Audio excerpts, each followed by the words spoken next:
Today we are honored to welcome Keith Cole to the show today. I'm very excited about this. He's a veteran and author, and he talks about many different things about healing, right? Trauma recovery and faith healing, because a lot of us are going through so many challenges in our lives, right? And a lot of times we try to do it all on our own, but the reality is we often need help from a higher power, right? And being able to connect with things to heal and pull us out of a dark space is so important, right? Because then we can actually be a model in a life for what is possible, I find. And through, you know, our own journey, we can inspire so many different people. And that's what this man has done. And we're going to learn so much today to kind of take control of our own destination in life, right? To be able to have agency and autonomy over these things and no longer let the past control us. So, how are you doing today, Keith? Oh, doing just great, Anthony. Thank you very much for having me on your program, and so I'm grateful to be able to speak with you and your audience. Absolutely. So, I'm very curious to hear your story and how you got into faith healing and everything you're doing today to be of service. Well, actually, it started when I was a kid. I was uh, growing up to be a Methodist minister. That was so as long as I could remember. That's what I was going to do, and actually, as I would play preacher. I would preach to my imaginary congregation that sat on the steps that would lead to our upstairs in our house. And uh, to your surprise, Anthony, not everybody would just sit there and listen properly. So I would have to call them out once in a while to settle down. But the from that time until I was a senior in high school, and my dad died, and that my reaction to that was pretty severe. I was became quite rebellious from that point on, and my dad was a railroader all of his life. From the time he was 17 until when he died when he was 52, and very strong man. And so I knew it wasn't his fault. How could it be his fault that he died? And I blamed that all on God. And from that point on, my life was pretty much upside down. I finished high school. Instead of going to college and seminary, I went into the Marine Corps. uh, I went into the Marines at a interesting time since the Vietnam War was going on. And so from Marine Corps boot camp to advanced infantry training, then they sent me to machine gun school. And I'll never forget the day that the drill instructor said, "You're smarter than the rest of these guys, so you're going to machine gun school." And I thought, man, if I'm the smart one, we're in big trouble here. But so I went through all the training and went home on leave for a short while and right back to Camp Pendleton to ship out to Vietnam. And then Vietnam I was there for, I guess, for about 6 months. And it was the first time I was wounded, and went on a hospital ship for a while. And then another month or so later, and I was wounded again. And I was patched up in the field, just kind of light duty, but still active pretty much. And then a month after that, I was riding on the side of a tank and we got ambushed, and that was enough to end my fighting career. And I was medevac back to the United States, where I spent several months in the hospital. And after the hospital, I went back to active duty, and back in active duty, then it was primarily duty was to notify next of kin when their Marine was either killed or wounded in action.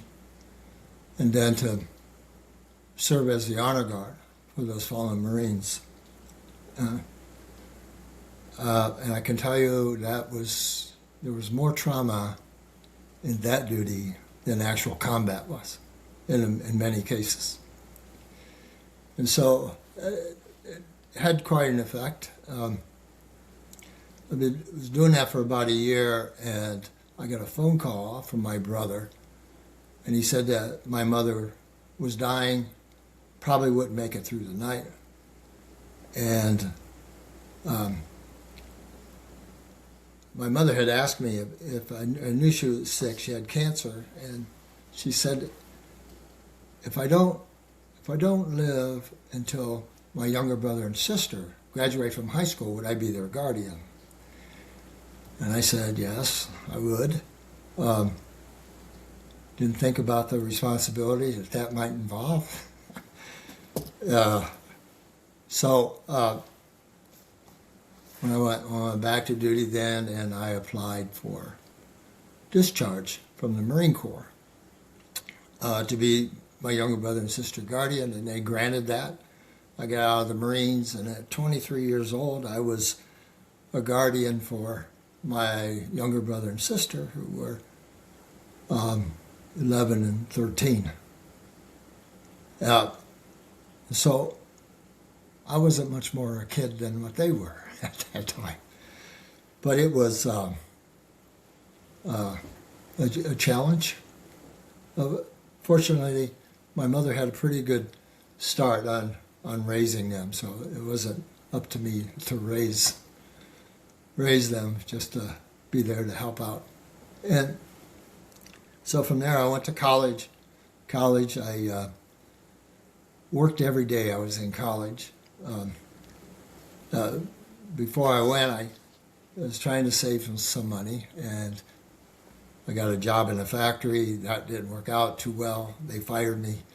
I got another job at another factory, and that wasn't working out good, but then I'd already kind of learned, so I quit before they fired me. And I learned how to do income taxes, and I started doing that part-time. And then I got jobs full-time too while I was going to college. Majored in accounting. Finally, eventually, I graduated, became a CPA. Always had clients on my own, so I'd do when I wasn't working at a job. And then eventually I quit my job and became a full-time CPA practice. And then quite a bit more stress came from that, and type of things that during the whole time, most of all that time from Vietnam on, I was having some type of nightmare about something. And so that was creating a tremendous amount of stress, and business was creating stress. Though I did enjoy the income tax business quite a bit. And that all eventually just pretty much built up, it accumulated over several years. And when it did, I truly broke. Anthony, as you may imagine, a Marine wouldn't want to admit being broken, but I certainly broke. And I surrendered. I didn't surrender to an enemy, but I surrendered to God. And that particular night, I begged for forgiveness, I guess I would say. I was led a pretty difficult life, and a lot of it probably was my own doing. And so a lot of difficulties. And I remember that I prayed to ask God to forgive me for blaming him for everything that went wrong in my life from time to time. And so after that, then I thought, what happened these last 50 or so years that got me to this point? And so I started writing it down, and as I'm writing, it came to mind that, well, maybe I'm not the only combat veteran. I'm not the only one who lives stress in their life. Maybe perhaps there's something I can write that I'm writing, and let my story would help others. So I took my memories and my pain and my redemption, and I poured it into a fictional Marine that I called Kevin Casey. And Kevin, in the book, Kevin Casey is, of course, a fictitious name, and all the names are fictitious in the book, but the story comes from my memories and from my pain and my redemption. And I poured them into this fictional Marine. And I'm here today. Wow, thank you for sharing that, man. It's a lot there. It's not you gone through like a lot of trauma growing up, and it was kind of you transitioned over to the military, and essentially, you got into the state where you're in a lot of suffering, right? And you essentially like kind of you surrender to God in a sense. You kind of mentioned that. Yeah, correct. And that's it. I mean, it was kind of a roller coaster ride in a way. There's good things, bad things. I love being self-employed. I love my work. But I believe it was the trauma that just kept building, and I never had to release. When I came home from Vietnam, I went. It's an airplane flight, and you're in one spot one moment and you're another one next, and there were no classes about, well, you had a tough time, so let's work together to get over that. There's no such thing as that, or there wasn't at that time anyway. And so, but it was just a thing that I went directly into the hospital, and I was on a ward. Everybody on that ward was an amputee but me, and so I mean that wasn't pleasant either. And then to leave there and then go to notify next of kin was a bit of pressure. Yeah. So how would you define trauma exactly? Like, what is that? Like, if people are dealing with it, how would they know in a sense? Well, for me, it was sleepless nights. I mean, lots of sleepless nights. And so hard going to sleep, waking up in the middle of the night, nightmares from time to time. I became quite cynical. My relationships were all took a hit. The short temper were the different types of things that I noticed in me. Got it. Yeah. It sounds like, like attitude and being cynical, like, because we just kind of are in a hopeless state in a sense. So it's like easy to kind of go down a negative spiral, right? And it can be difficult to actually come out of that.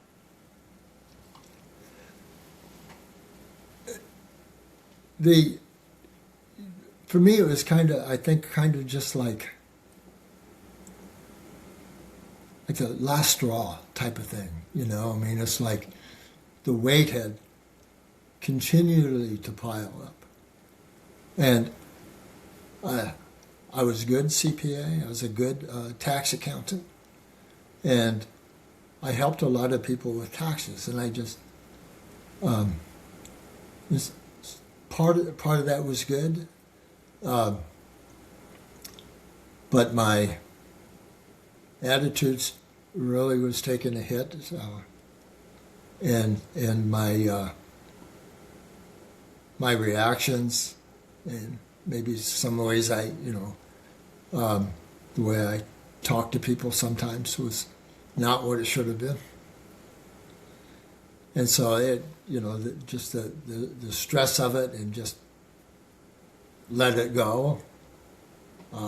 Actually, kind of like out of control sometimes. Yeah. So if people are going on an online path, like, what are the first steps you recommend to actually heal and go through that and get to the other side? I I believe that the very first thing is don't do it alone. The it doesn't hurt actually to ask for some assistance to help someone. I think a person should reach out to a friend, maybe perhaps a family member, maybe even a therapist, clergy. But just find somebody you trust, and go for it that way. There's no weakness in admitting you need help. It's not a weakness to have burnout or excessive stress, or to feel trauma. None of that is a weakness. And into seeking God's help definitely is not weakness. Telling people that you seek God's help is not a weakness either. Yeah. Why do you think people want to do it alone? Excuse me? Why do you think people want to go on that journey alone? I can speak for why I did, because I was tough. That's what I told myself. I'm tough. I'm not affected by any of this. And you tell yourself such a lie like that over and over, pretty soon you're going to believe it. Yeah. I mean, like, there's definitely a lot of challenges that can come up, and just going along that path, right? And, understanding that as you go, it's going to be challenging, but never give up in a sense, right? You have to believe in the process of healing, right? Because I feel like sometimes we give up in that process. Like, we don't think we can actually do it. Do you ever see that as well?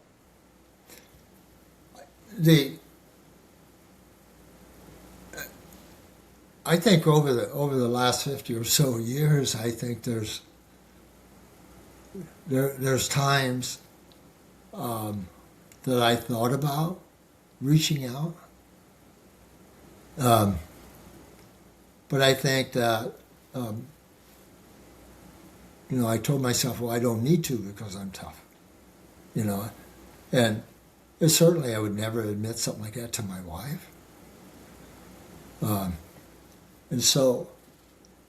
then I thought, well, how could I do this secretly? Type of thing. I think that came to my mind probably more than once. And so there may have been a thought of, I'm embarrassed to think that I'm weak, and because I'm not weak. And I think that the first thing is the question, are you strong enough to ask for help? Because it's not a weakness when you're asking for help. Yeah. How can we start to reframe that in our minds if that's our thought process, right? Like, how can we look at that differently? Now, that's a super good question.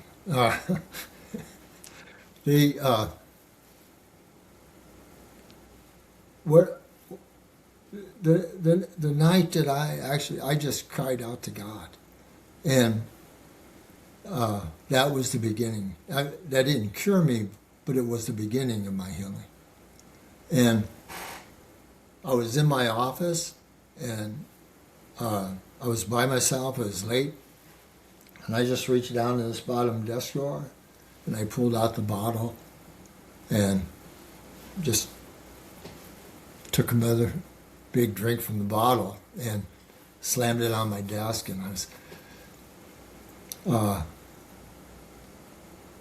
had a tremendous amount of frustration at the time, and I reached for the bottle again, and then that's when I crashed it down on my desk. I said, no, something worse to the effect of, no, I can't do this anymore. And I cried out to God to help me and to forgive me. And I spent quite a bit more of that night with my face on the floor, praying and asking for God's guidance and forgiveness.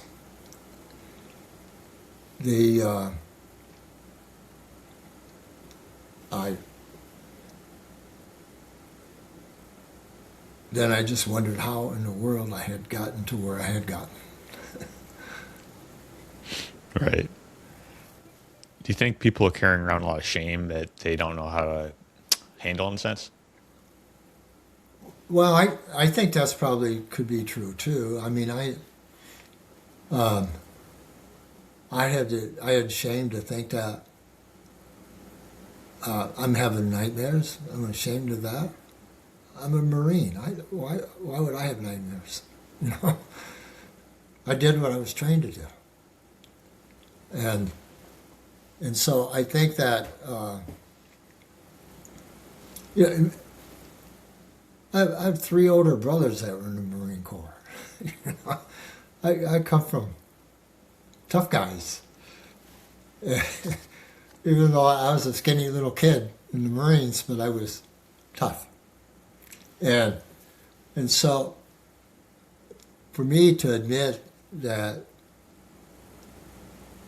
I'm having nightmares over combat would be, yeah, I suppose I would have felt ashamed to my brothers. But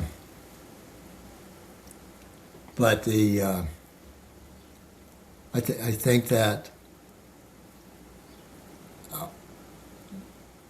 shame because I looked at it as being weak. And then as time has passed now, it's weak not to reach out for help. Right. You find like veterans go through that a lot? I would think that, yeah, veterans. I keep saying Marines because I was a Marine, but any branch of service. It actually, I mean, there's so much trauma in the world people go through. It's don't have to be a veteran, don't have to be or a combat veteran, don't have to have been shot. The trauma, there's so many avenues where the trauma can come from. And that's it's so important not to take this burden on yourself. It's just not, I can look back now and I can say, well, does it make sense to do that? Definitely. So when it comes to the process of recovery, like what other things would you kind of recommend people do within that process? Within my book, there's a workbook, and that workbook, it's 8 things a day. Eight different elements to it to do each day, and I would. It takes a discipline to do that every day. So I have my church is doing a meditation in a meditation group, and we're currently using Burnout: God's Recovery Plan, that book, as part of that meditation. And someone asked me the other day, so how do you feel if you miss a day from going through that? And I said, well, in the past year, I think I've only missed once. And of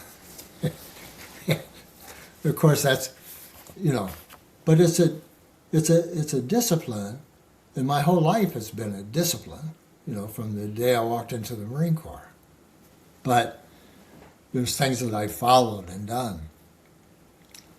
But this particular part, it's a workbook, so it's in the back of the book, and it's also, the book is a 9x6, so it's a small book, short, only 100 pages, and but I also published a workbook, 8.5 by 11, so it makes it more usable as far as that goes, the workbook portion of it. But there's 8 steps.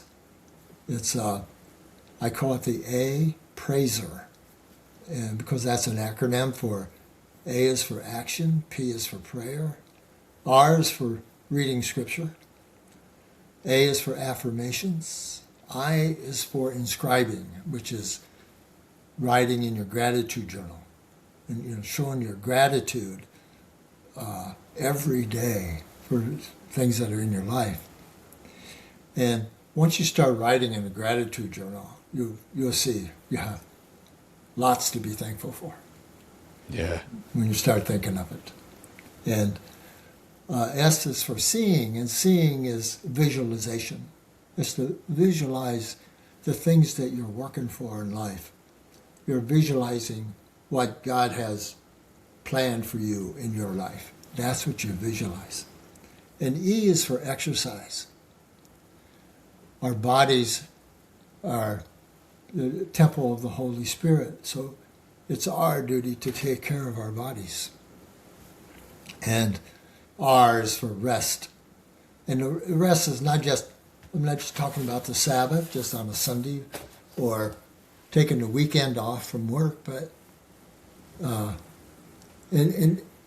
but even more so of working to a reasonable time, resting for the evening, but during the day, occasionally take a break throughout the day, and don't get overstressed in the work, and don't think that you have to do everything and it's all got to be done today. And so that's getting the rest. And the action, the very first item on it I have is action. And action is talking to God and planning your day. And make sure the day is not full of stress. You only put a few action items on there that's reasonable so that you can rest. And if you put a certain number there, that you can smoothly go through the day. It can be done no matter how driven you are to make sure that something gets done. But you do it by praying to God and putting stuff down so that you're not going to work yourself into a serious situation. Yeah. I love that. There's a lot there. I mean, talk about gratitude, which is so key, right? Because like being able to count blessings and see where we are, it's like gives us perspective for sure. Oh yeah, I really agree with that. It just when you start thinking, what I do is on mine, I write down every day in the morning 3 things that I'm thankful for. So I put in my gratitude journal. I do 3 a day. Um, I, I may have prayers throughout the day, regardless of what I'm doing. Uh, Something may come to mind that I'm really thankful for, and I'll thank God for a different situation from time to time. But to be a part of the Praiser program and part of my daily discipline, I make sure that I have 3 things that I'm thankful for in the morning. So my wife and I get up at 3:30 in the morning. We read, pray, and meditate, and then we go to the gym, and we're there for a couple hours. My wife goes to work, and I come home. Since I'm retired. But so the whole day is planned though, through those action items, because those action items are controlled action with intent. And so we do whatever we're doing, we do it intentionally. And this program helps us do that. We have our day is intended, everything that we have on our list.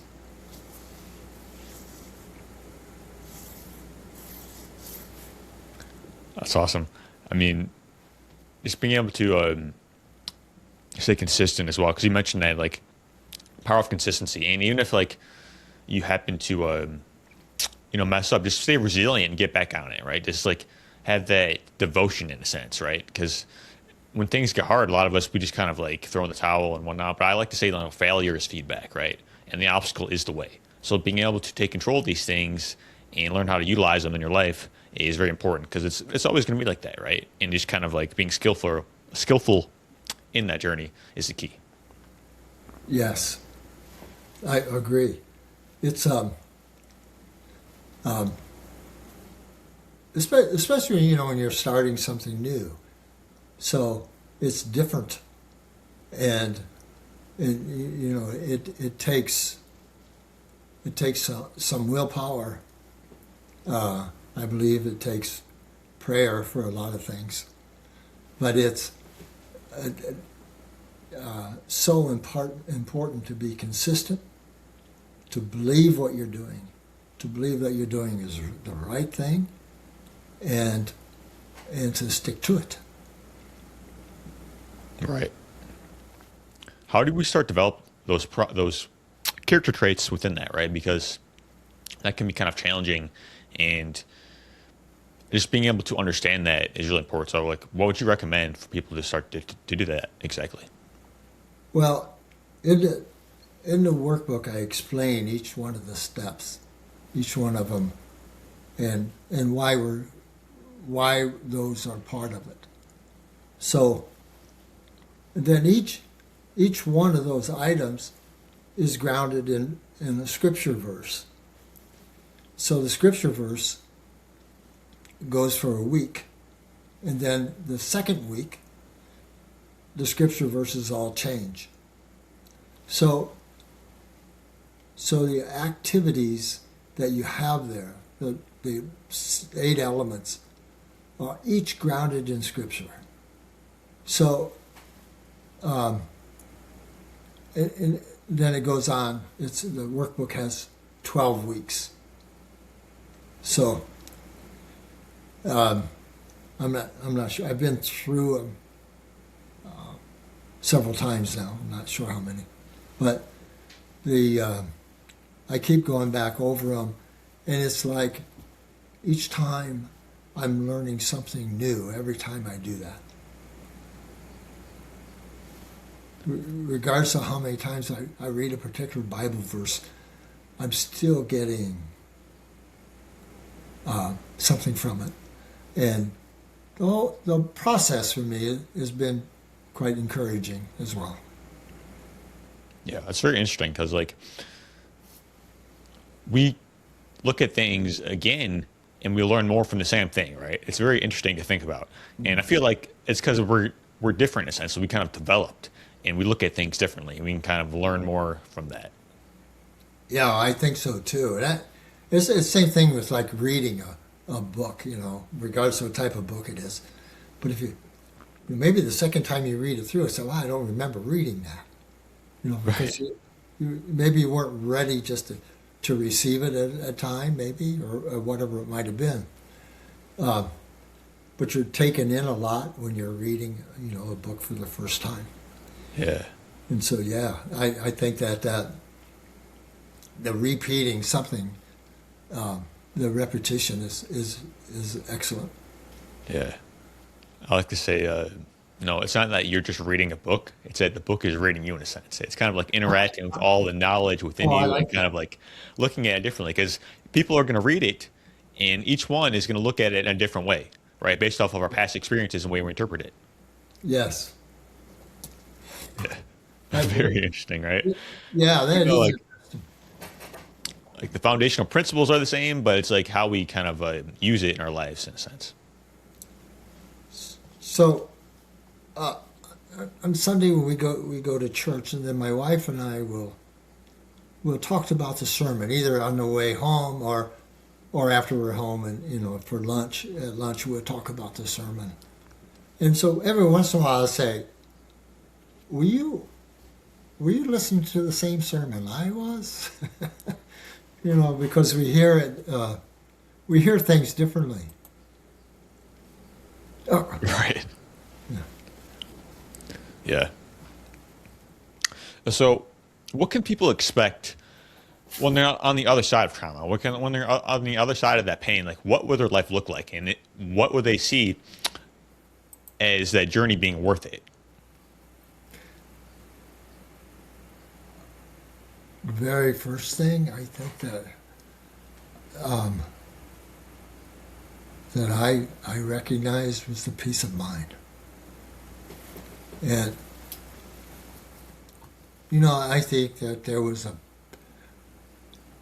a time when, I mean, there was a long time that I didn't have peace of mind. But what I was missing was that peace of mind, but I didn't have a name for it. Does that make sense? Yeah. It's like I knew I'm missing out on something, but I I I didn't name it uh, until I realized, oh, it's that peace of mind I have. It's like being hard of hearing and get hearing aids, and all of a sudden you can hear the tree leaves rattle or something, right? Or needing Yeah. eyeglasses, and you put on your eyeglasses and say, "Oh, wait a minute, I can read that sign." Right. Yeah. Because we're like operating on this way of being in this paradigm for so long, we don't really understand what it's like to feel that. And it's such a different experience once we do. It's a totally another way of being, for sure. Yeah, Yeah. I mean, also, I feel like you start to be a model for what is possible, right? I feel like it's a big part of it. Like you start to, be a light and you can be of service, right? And you focus on your purpose and living a life of integrity, all these things. And it's so much easier to do once you feel well, right? And it's like, yeah, and that journey forwards your character, right? Because if you're just kind of stuck there, you're not really going to forward your character to live the life that you're meant to lead. That's the way I look at it too. yeah. I think that's true too. And with that peace of mind, and also, you know, that came along for me was my relationship with other people. Just started, just became much better. Flourished in a sense. Uh, and so many things. I think I'm pretty much. I'm not too cynical anymore. I'm very careful. Yeah, Right. definitely. So let's say we're on the other side now. Like, we've gone through that process. And of course, like this journey is going to be so personalized, right? So we look different for everyone. That's just key to recognize as well, because we look at other people's journeys and it's like sometimes we have to do things differently in order to get the results that are required for us, right? Oh yeah, definitely. I just there's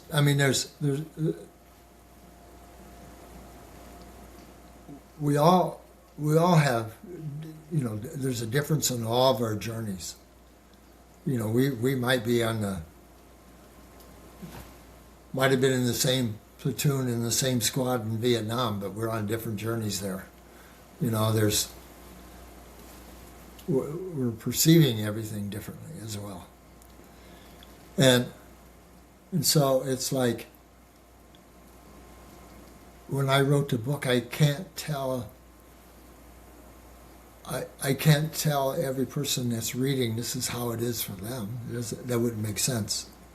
So only thing I can do in the same as speaking is I can speak out. I can tell you this is what happened to me. This is how I reacted to different situations.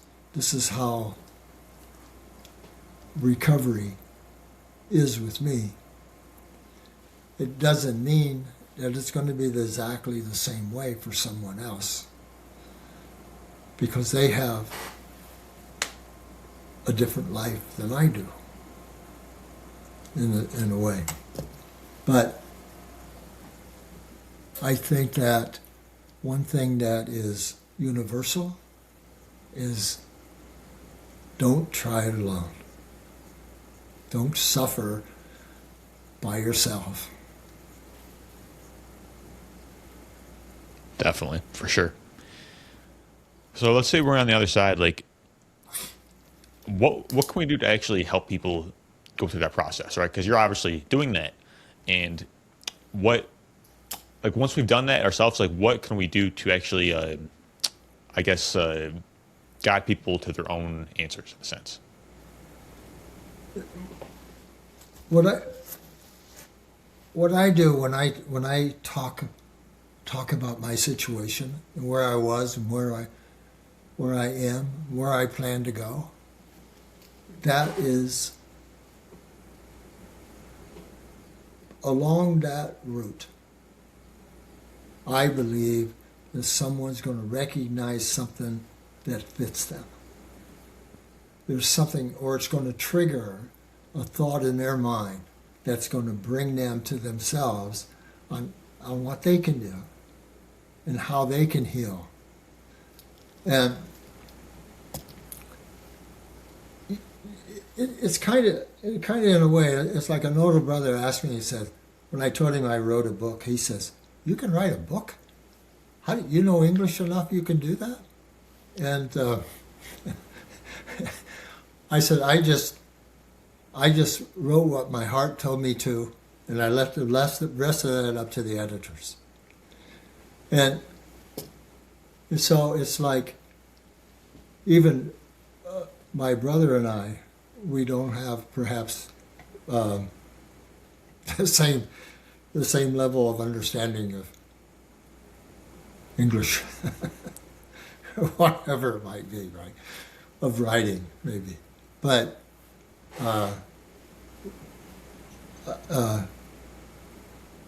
But I think that by reaching out and telling your story, I think it's going to help others. That's the key, right? And just being able to share your story and teach everything that you've learned, right? Because, I feel like purpose is about growth and service. And we can actually live a life of purpose and honor and all these things and be of service in that process. To me, that's what it's all about, right? Just being able to show people how you've done things. And if people ask, like, just show them how to do it. Like, I wouldn't, like, in general, I wouldn't say, like, to tell people what to do, right? But like, be there if they ask, in a sense. Oh yes, right. I thought I think that's very important. I I don't have the authorization or the authority to tell people what they should do. It doesn't. It just I don't want anybody telling me what to do. You're right. It's like,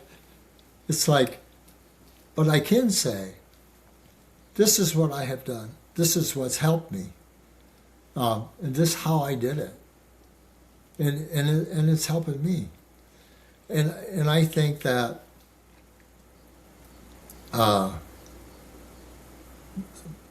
my book is based. My belief in God is obvious in my writing and in the book, and I truly believe that God inspired me to write it, and He helped me get through it. He helped me find good editors, but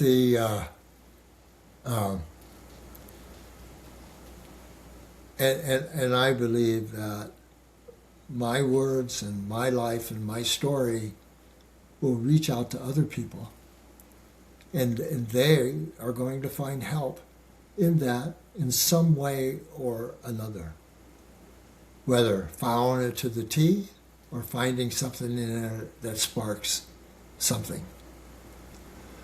But I that's part of writing the book too, is I think that I can spark hope in other people's lives as well. I love that. Yeah, that's what it's all about. Just like sharing what you've learned, and within that process, like making what you do look awesome, right? Because like people can see your transformation, and it may seem attractive to them, right? So then that can inspire them to take that process on their own too. Yes, I think so. Yeah.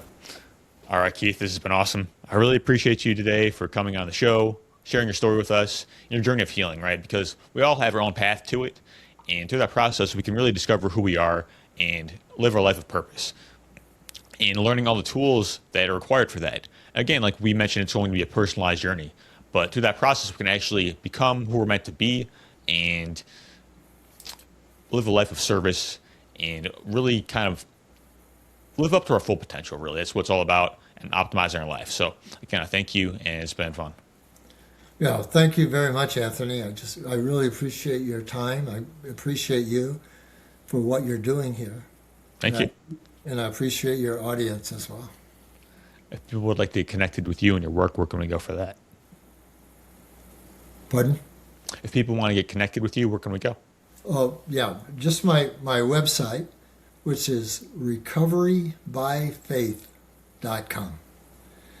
And there's links there to the book, to Amazon and other bookstores and that sort of thing. Awesome. Thank you. Thank you very much.